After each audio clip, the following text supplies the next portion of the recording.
우리들은 쉽게 그 사람 참 복이 있다 그렇게 말을 합니다.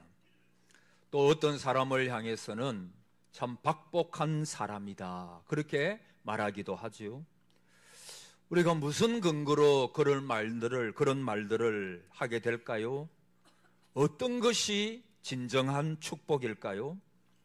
어떤 분들은 돈을 많이 버는 것이 복이라고 말할 것입니다. 어떤 분은 사업에 형통한 것이, 또 어떤 분은 자녀가 좋은 대학에 입학하면 그 가정이 복을 받았다라고 말하기도 합니다. 집이 없거나 또는 아주 좁은 집에서 살던 분은 넓고 좋은 집에 살게 된 것이 복이라고 하고, 저는 결혼을 하면 당연히 아이를 낳는 것이라고 생각했더니 꼭 그런 것도 아니었습니다. 결혼을 하고 아주 늦게 임신을 한 분을 아는데 그분이 얼마나 기뻐하시는지, 또 건강한 아이를 낳는 것이 부모로서 한 복의 목록이 될 수 있다, 사람들은 그렇게 생각을 하죠. 여러분, 이 모든 것이 다 복일까요? 그러면 그것이 왜 복입니까? 성경이 말씀하시는 복을 우리가 다시 보아야 하겠습니다. 아까 말씀드린 그런 것들은 세상 사람들이 말하는 복이에요. 세상 사람들의 복의 개념이라고 말할 수 있습니다. 여러분, 참된 복을 배우려면 시편 1편으로 가면 돼요. 또 산상수훈, 산상보훈으로 가면 됩니다. 시편 1편의 복은 범죄하지 않는 사람들이 계속해서 그 복을 누리는 상태를 말씀을 하는데, 그런데 불행하게도 우리 인생들은 연약합니다. 죄 앞에 쉽게 무너지지요. 그러면 죄 아래에 갇혀 있는 이 불행한 인생에게는 무엇이 복일까? 그것을 가장 잘 설명하고 있는 것이 오늘 우리가 본 성경 본문이에요. 그 위에 보면 다윗의 마스길이라고 적혀 있죠. 요 마스길이라고 하는 것은 다윗의 교훈이라고 하는 뜻이에요. 자, 이 다윗은 나이가 든 다음에 그의 생애를 정리를 하면서 진정한 축복이 뭘까 깊이 생각한 다음에 범죄한 인간, 죄를 범한 인간에게 가장 큰 복이 뭘까? 연약한 인생이 어떻게 복을 누릴 수 있는가? 이것을 오늘 시편 32편에서 잘 말씀해 주고 있습니다. 여러분, 복을 설명하기 위해서는 오늘 본문에 나오는 몇 가지 단어에 대하여 조금만 생각할 필요가 있습니다. 자, 1절, 2절에 보니까 허물의 사함을 받고 자신의 죄가 가려진 자는 복이 있도다. 2절, 마음에 간사함이 없고 여호와께 정죄를 당하지 아니하는 자는 복이 있도다. 자, 여기 보니까 허물이라고 하는 말이 나오죠. 허물의 사함을 받고, 허물, 우리가 일반적으로 이 허물을 설명할 때 잘못된 상태, 그렇게 설명을 할 수가 있는데, 자, 근데 성경의 본래 뜻은 이미 그가 적극적으로 잘못을 했기에, 하나님의 말씀을 어겼기 때문에 밖으로 드러낸 죄를 가리켜서 허물이라, 그렇게 이야기를 합니다. 자, 어떤 사람이 어떤 눈에 보이는 죄를 지었다. 그 눈에 보이는 죄를 가리켜서 하나님의 말씀을 어겼기에 우리 눈에 보이게 되는 거죠. 밖으로 보이는 죄, 그것을 가리켜서 허물이라, 그렇게 말합니다. 자신의 죄가 가려진 자. 자, 여기서 죄라고 하는 것은 여러분이 잘 아시는 거예요. 하말티아라고 하는 말인데, 이것은 어떤 목표에 대하여 미달된 상태를 가리켜요. 어떤 사람이 화살을 가지고 그 정중앙의 표적, 그 중앙의 표적을 맞추지 못하고 빗나간 상태를 가리켜서 하말티아, 죄라고 하는 것입니다. 그러니까 이제 하나님의 요구가 있는데, 하나님께서 이렇게 해야 된다, 그 요구가 있는데 그 하나님의 요구를 만족시키지 못하고 그 하나님의 요구에 미달된 상태. 그래서 여러분, 우리가 전도를 해보면 어떤 사람은 나는 죄가 없다고, 내가 무슨 죄가 있다고, 죄의 삭은 사망이다, 죄를 지으면 지옥에 갑니다, 예수 믿어야 됩니다, 그렇게 전도를 하면은 내가 무슨 죄, 나는 법 없이도 살아갈 수가 있다고. 여러분, 무엇이 죄입니까? 예수님 안 믿는 게 죄예요. 그리고 너는 마음을 다하고 뜻을 다하고 힘을 다하여, 나중에는 목숨을 다하여 주 너의 하나님을 사랑하라, 이것이 크고 첫째 되는 계명이요, 그렇게 말씀을 하고 있죠. 자, 근데 여러분, 그래서 어떤 사람에게 그분이 성도라도 묻습니다. 당신은 이렇게 하나님을 최선을 다해서 사랑하셨습니까? 그러면 거기에 예라고 대답할 사람이 누가 있어요? 아닙니다, 제가 목숨까지 다하여 힘을 다하여 하나님을 사랑하지 못했습니다. 그 하나님의 기준에 미달한 거예요. 그 목표에 빗나간 것을 말합니다. 그래서 그것을 가리켜서 뭐라고 말하느냐? 하말티아, 죄라고 그렇게 성경은 말씀하고 있습니다. 자, 그 다음에 마음에 따라합시다. 간사함이 없고, 뭐가 없어요? 간사함이 없어요. 여러분, 여기에 이 간사, 이것은 우리가 일반적으로 저 사람 참 간사하네, 그런 뜻이 아니라 이것은 아직 드러나지 않은 것, 또 못 미치지도 않은 것, 그러나 내 속에 있는 죄의 형질을 가리켜요. 부패한 원형이 거기에 있다는 것입니다. 여러분, 드러나지는 않았지만은 부패함이 있는 내적인 상태를 가리켜서 간사하다 그랬어요. 그래서 여러분, 죄에는 원죄가 있고 자범죄가 있어요. 자범죄는 내가 지은 죄, 그러나 원죄는 내가 태어날 때부터 아담과 하와의 후손으로 태어나기 때문에 내 속에는 부패한 본성이 있어요. 그 부패한 본성을 가리켜서 간사다, 간사, 그렇게 이야기를 합니다. 여러분, 늘 말씀드리지만은 우리 인간은 참 악해요. 생각보다 내가 악한 존재입니다. 내 속에 타락한 본성이 있어요. 그게 얼마나 무서운지 몰라요. 그걸 간사라고 말하는 것입니다. 그리고 죄는 이제 어떤 죄가 있습니까? 우리 하나님 앞에 정죄함을 받는 죄가 있어요. 정죄함을 받는 죄가 있어요. 그래서 죄는 허물, 이미 드러난 죄가 있고, 그 다음에 내 속에 있는 부패성, 그 부패함이 있고, 그리고 하나님의 그 목표에 이르지 못하는, 하나님의 그 요구하심에 이르지 못하는 죄가 우리 가운데 있다라고 말하고 있는 것입니다. 자, 이것들을 하나님께서 해결을 해 주시는데, 자, 첫 번째 어떤 복을 주느냐, 어떤 게 복이냐, 따라합시다. 허물의 사함을 받고, 제가 조금 더워서 좀 껐습니다. 자, 첫째는 허물의 사함을 받고, 이것이 복되다 그랬어요. 사함을 받고, 요 사함이라고 하는 것은 제거한다는 것입니다. 없앤다는 것입니다. 내가 너희의 죄를 동이 서에서 먼 것처럼 그 죄를 옮겨주겠다. 구름이 사라지듯, 안개가 사라지듯 그것을 내가 다 사해주겠다. 그게 바로 사함이에요. 자, 두 번째, 자신의 죄가 가려진 자는, 여기 가려졌다 이 말은 저와 여러분의 시야에서 보이지 않게 하는 것, 덮어주신다는 거예요.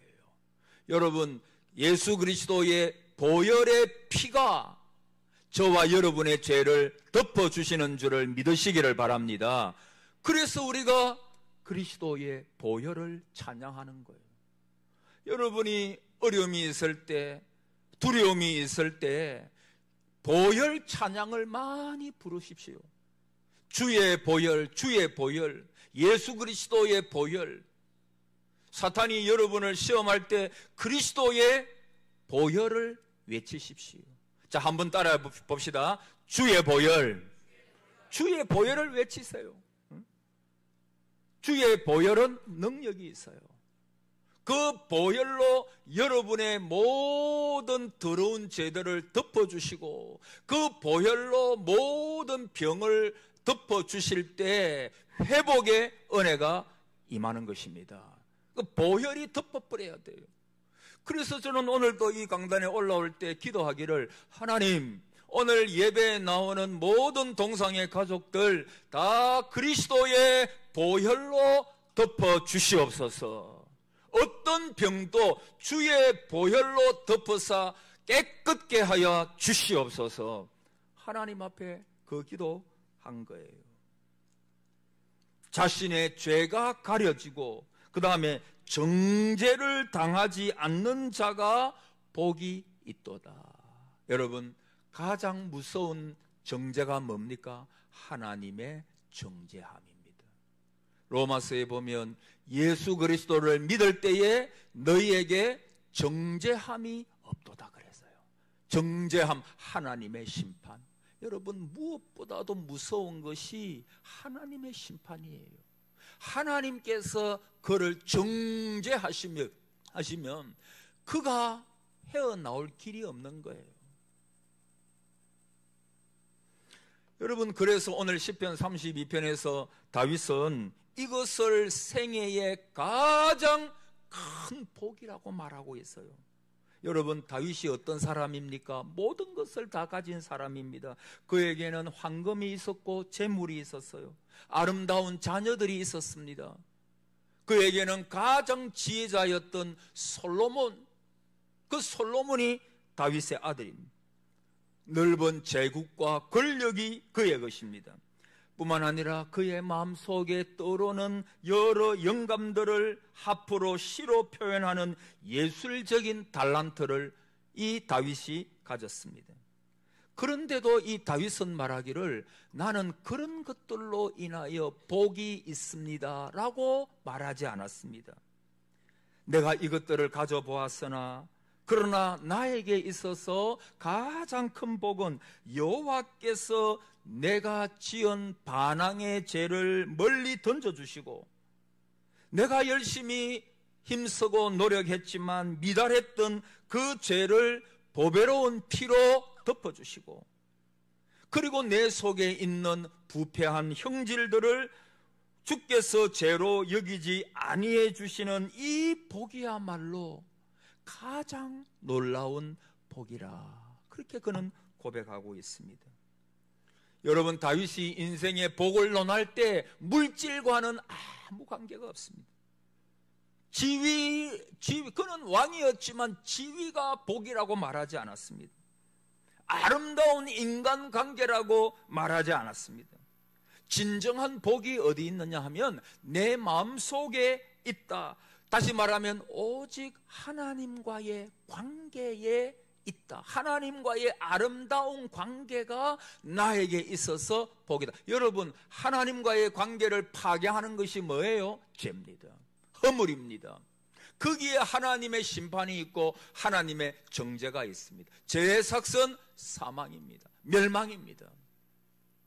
여러분, 우리가 구원받았다 하면 나의 모든 불의가 떠나가고 하나님께서 주시는 의, 그리스도의 십자가를 통해서 나에게 주시는 의가 내 속에 주어졌다. 하나님과 내 사이가 아름다운 관계. 여러분, 부모가 자녀들과 함께 있을 때 기쁘듯이 그 자녀도 부모와 함께 있을 때 기쁘듯이 창조주 하나님 그분과 바른 관계를 가질 때 나의 삶을 붙들어 주시는 그분의 거룩한 능력이 내 삶 속에 역사할 때 그게 바로 복된 인생입니다. 그래서 파스칼은 이렇게 말했죠. 사람의 마음속에는 이 세상에 그 무엇으로도 채울 수 없는 빈 공간이 있다. 그 공간은 하나님만이 채울 수가 있다. 여러분, 세상 사람들은 발광하는 시대에 살고 있다 그러잖아요. 발광, 무엇에 발광합니까? 미쳐버린 거예요. 왜? 그 속에 있는 허무와 그 속에 있는 불안과 그 속에 있는 두려움, 그리고 채워도 만족함이 없는 그것을 채우려고 온갖 쾌락을 추구합니다. 온갖 것들을 다 누려보기를 원합니다. 그러나 그것이 그 사람에게 만족을 주지 못하는 것입니다. 그래서 인생을 방황한 어거스틴은 이렇게 말했죠. 오 하나님, 당신의 영광을 위하여 우리를 창조하셨습니다. 그래서 내가 당신 안에서 살 때까지, 당신 안에서 쉴 때까지 내 마음속에 참 평안이 없었습니다. 여러분, 이 말씀을 여러분이 믿으십니까? 여러분, 살다가 허무함을 느끼지 못했어요? 이것이 진짜 인생이란 말인가? 허무함을 느끼셔야 돼요. 여러분, 세상 사람들은 진짜 허무함을 많이 느낄 거예요.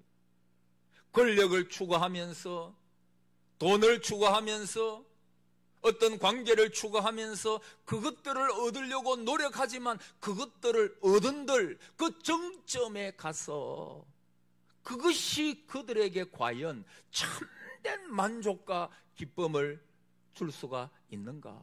여러분, 하나님께서는 우리 인간을 만드실 때 아까 말했잖아요. 그 마음속에 하나님만으로 만족할 수 있는 그 빈 공간이 있다라고 하는 것입니다. 이 빈 공간, 그리스도 하나님께서 그 빈 공간을 채워주지 아니하시면 인생은 허무한 것입니다. 두려운 것입니다. 삶의 의욕이 없어지는 것입니다. 젊을 때는 잘 모를 수 있어요. 그러나 인생 말년에 가가지고 좀 나이가 들었을 때 사람들은 이 문제 가지고 방황하는 사람들이 참 많이 있는 것입니다. 여러분, 예수 그리스도가 누굽니까? 우리의 죄에서 우리를 구원할 분, 죄에서 건져주시는 분. 그래서 예수 그리스도의 보혈을 떠나서는 어디서든지 죄사함이 없고 만족이 없어요. 여러분, 다윗의 생애를 가만히 한번 생각해 보십시오. 제가 몇 번 말씀드리지만은 그가 가장 어려웠을 때가 언제냐 하면 하나님과의 관계에 있어서 바세바를 범했을 때입니다. 그 죄를 안고 스스로 해결하려고 얼마나 노력했는지 모릅니다. 몸부림을 치고 또 계교를 꾸몄습니다. 안 되니까 나중에 충신 중에 충신이었던 우리야 장군을 죽입니다. 은폐하고자 한 거죠. 하나님 앞에서 죄 용서를 받지 못하고 은폐했을 때 3절에 자, 우리 3절 한번 띄워보세요. 우리 3절을 같이 한번 읽어봅시다. 시작. 내가 입을 열지 아니할 때에 종일 신음함으로 내 뼈가 뭐가 쇠했어요? 뼈가 쇠, 뼈가. 하나님의 용서를 받지 못하니까 종일 신음을 하면서 내 뼈가 쇠하였도다. 용서하십시오, 여러분. 여러분 알게 될 테니까. 제가 지난주 수요일에 새벽 기도 마치고 그때 새벽에 눈도 오고 비도 조금씩 왔어요. 그래서 오늘 우리 성도님들 이게 눈 오고 비가 오는데 이거 좀 조심하셔야 될 건데 하나님 우리 성도님들 안전하게 지켜주옵소서 하고는 집에서 나왔어요. 그래서 이제 새벽기도 잘 인도하고 이제 집으로 돌아가는데 교회 마당에 거기에 아마 그 비도 있고 눈이 아직 다 녹지 않아 가지고 아주 미끄럽더라고요. 그래서 오면서 제가 어떤 생각을 했는고 하니까 아이고 이거 우리 집사람 오다가 넘어지겠네 그래 생각을 했어요. 아이고 그래서 내가 다시 올라가 가지고 같이 가자고 할까 하다가 아까 나올 때 보니까 너무 뜨겁게 기도하고 있더라고요. 그래서 내가 가자 하면 조금 실례인 것 같다 해가지고 막 알아서 잘 오겠지. 그렇게 생각을 하고, 그리고 그 교회 마당 밑에 내려가면 그 지하 유리가 하나 있잖아요. 거기에서 내가 조심해서 우산 쓰고 성경 찬송책 들고 내려가는데 이 신발이 조금 미끄러웠던가 봐요. 그래서 그 자리에서 그냥 막 뒤로 확 넘어졌는데 팔꿈치가 골절이 돼버렸어요. 그래서 큰 병원 가라 그러더라고. 가서 보니까 수요일 다쳤으니까 금요일에 바로 수술합시다 하는데 안 됩니다. 그러니까 그 의사가 센서가 있어요. 교회 갑니까? 그래, 내 교회 가야 됩니다. 아이고, 뭐 교회 한 주 한 번 정도 빠지면 어떻습니까? 사탄아 물러가 하려고 하다가 아이고, 제가 목사입니다. 그랬거든요. 제가 목사입니다. 목사님이시군요. 그래서 수술을 조금 미룹시다. 그래서 이제 내일 입원을 해가지고 이제 화요일에 수술하고 이제 토요일에 이제 퇴원을 하게 되는데, 제가 이 말씀 드린 것은 여러분 신경 쓰시라 하는 게 아니고, 여러분 신경 쓸 거 하나도 없습니다. 제가 수술 잘하고 올 테니까, 또 거기는 면회도 아예 안 됩니다. 그래서 병원도 안 가르쳐 줄 테니까 여러분 기도만 해 주시기를 바랍니다. 이 얼마나 여러분 이 뼈가 골절, 이 내 뼈가 뭐하다 그랬어요? 오늘 실물 설교잖아요. 실물 설교. 따라합시다. 내 뼈가 새하얗도다. 뼈가, 여러분 뼈를 딱 다치고 나니까요, 여러분 제가 얼마나 고마운 게 뭐냐 하면, 저 혼자 여기가 아예 못 서요. 또 이걸 감추려고 하다가 안으로 넣으려 하니까 또 이걸 하고 양복 입으니까 양복이 안 들어가. 그래서 어쩔 수 없이 바깥에 이렇게 했는데, 저희 아내가 막 양말도 신겨주고 위에 옷도 입혀주고, 할렐루야. 우리 집사람 아내가 하는 말이 뭐냐 하면, 여보 얼마나 감사합니까? 그래 내가 조금 퉁명하게 물었어요. 뭐가 그렇게 감사합니까? 여보 머리 안 다친 거 얼마나 감사합니까? 또 오른팔 안 다친 거 얼마나 감사합니까? 그래서 생각해 보니까 진짜 그렇더라고. 하나님, 그래서 하나님 감사합니다. 하나님 감사합니다. 그런데 요즘에 조금 여러분한테 신경 쓰이게 한 거, 그거는 조금 내가 여러분한테 너무 죄송한데, 근데 여러분 신경 쓸 거 하나도 없습니다. 여러분 죄가 그런 거예요. 죄가. 여러분 뼈가 세지면요, 뼈가 골절되거나 뼈가 부러지면 힘을 못 쓰겠더라고. 힘을 아무것도 하지 못해요. 여러분 감기만 좀 들어보세요. 힘을 못 씁니다. 근데 뼈가 마르다, 뼈가 마르나이다, 뼈가 마른다 하니까 얼마나 힘들겠어요. 뭐가 뼈를 마르게 합니까? 죄가. 4절에 보니까 주의 손이 주야로 나를 누르시오니 내 진액이 빠져서 여름 가뭄에 마름같이 되었나이다. 여러분 여름 가뭄에 마르는 것이 뭔 줄 압니까? 그렇게 잘 자라던 토마토, 오이, 수박 일주일만 물을 안 줘보세요. 그냥 땅에 붙게 돼버려요. 하나님의 손이 그를 그렇게 누르니까 하나님의 주야로, 아침 저녁으로 뭐가 내 죄를 토설지 아니하고 내 죄를 하나님 앞에 회개하지 아니하면 주의 손이 나를 그냥 눌러. 여러분 하나님의 손이 누르는데 그거 어떻게 견디겠어요? 그는 바세바와 범죄한 다음에 보통 1년 정도를 죄를 숨겼다고 보고 있어요. 그러니까 1년 동안 막 뼈가 마를 정도로 주의 손이 막 누르시니까 힘이 다 빠져버려. 힘을 못 써요. 여름 가뭄에 마름같이 되었나이다. 막 죽겠다는 거예요. 여러분도 그렇게 인생이 무거울 때가 없었어요?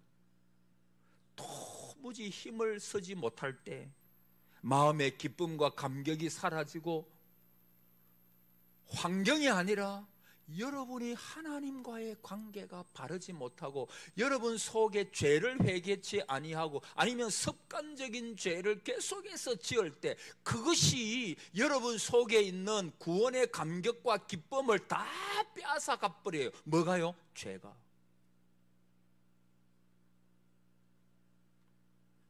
하나님의 자비의 얼굴이 안 보일 때가 있었습니까? 하나님의 생명선이 내게서 떠난 것 같은 때가 없었습니까? 그러면 내가 하나님 앞에 범죄했던 때가 없었는가를 가만히 생각해 보아야 합니다. 여러분, 사람은 참 이상하더라고요. 저도 딱 자빠지고 나니까 집에 가가지고 그렇게 생각할 필요도 없는데 내가 무슨 생각을 했는가 하니까 내가 하나님 앞에 뭘 잘못했을까? 보통 성도가 다 그렇거든요. 목사도 그렇더라고요. 내가 하나님 앞에서 뭐 잘못한 게 없나? 여러분, 하나님은 내가 잘못했을 때 나를 벌하시는 그 말 하는 거 아니에요. 여러분, 사람은 어려움이 있을 때 자기를 되돌아보는 거예요. 내가 하나님께서 이것들로 통해서 내가 어떻게 살기를 원하실까? 하나님이 무엇을 원하시는 걸까? 이렇게 생각하는 것은 너무 좋은 거잖아요. 왜 하나님 이런 어려움을 주십니까? 그거는요, 어리석고 바보 같은 질문이에요. 그냥 하나님 앞에서, 하나님, 내가 이런 사건들로 통해서 무엇을 깨닫기를 원하십니까? 내가 하나님의 말씀대로 더욱 살아가겠습니다. 나를 도와주옵소서. 할렐루야. 그렇게 반응하셔야 돼요. 그렇게. 5절에 내가 이르기를 내 허물을 여호와께 자복하리라 하고 주께 내 죄를 아뢰고 내 죄악을 숨기지 아니하였더니 곧 주께서 내 죄악을 따라합시다 사셨나이다. 주님, 그렇습니다. 제가 범죄한 사람입니다. 내가 연약한 인생입니다. 할 수 없는 죄인입니다. 자백하고 나니까 여러분, 나단 선지자가 와가지고 당신이 바로 그 사람이라. 당신은 하나님 앞에서 죄 용서함을 받아야 될 사람이라. 그때 그는, 저는 금요일에도 말씀드렸지만 변명하지 않았습니다. 변명하지 않았습니다. 그냥 하나님 앞에 엎드렸습니다.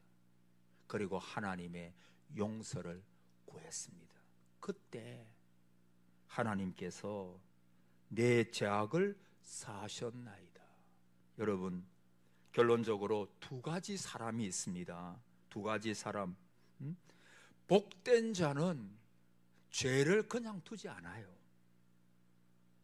근데 복되지 않은 자는 죄를 숨깁니다. 사울은 끝까지 죄를 숨겼어요. 아간은 끝까지 죄를 숨겼습니다. 가룟 유다는 회개하지 아니하고 죄를 숨깁니다. 한결같이 결론이 뭐냐? 망했습니다. 그러나 죄를 하나님 앞에 내어놓고, 하나님, 제가 이거 잘못됐습니다. 하나님, 내 저거 잘못됐습니다. 내 속에 깨닫게 하시는 부분이 있거든요. 그걸 하나님 앞에 내어놓고, 하나님, 저는 죽을 죄인입니다. 용서해 주옵소서. 진실로 하나님 앞에 회개하고 기도할 때 너 죄가 사여졌다. 여러분, 깨끗하게 용서받는 은혜가 있는 거예요. 동이 서에서 먼 것처럼, 안개가 사라짐같이, 구름이 사라짐같이 우리의 죄악을 하나님께서 사해 주시고 다시 하나님께서 주시는 은혜와 치유와 평강의 복이 그에게 새롭게 임하게 되는 것입니다. 그래서 우리는 늘 회개하는 거예요. 아침에도 회개, 점심 때도 회개, 저녁 때도 회개, 자기 전에도 하나님 혹시 내가 알게 모르게 또는 형제 자매에게 잘못한 거 있으면 용서해 주옵소서, 정결한 심령 허락해 주옵소서. 하나님 앞에 간구하면 하나님께서 우리의 모든 죄악들을 사하시고 용서해 주시고, 이전 것은 지나갔으니 보라 새 것이 되어 새롭게 되는 역사, 새로운 하나님의 은혜가 여러분과 여러분의 가정에 임할 줄을 믿습니다. 이 은혜가 저와 여러분 가정, 우리 교회 위에 넘쳐나기를 주의 이름으로 축복합니다. 아멘.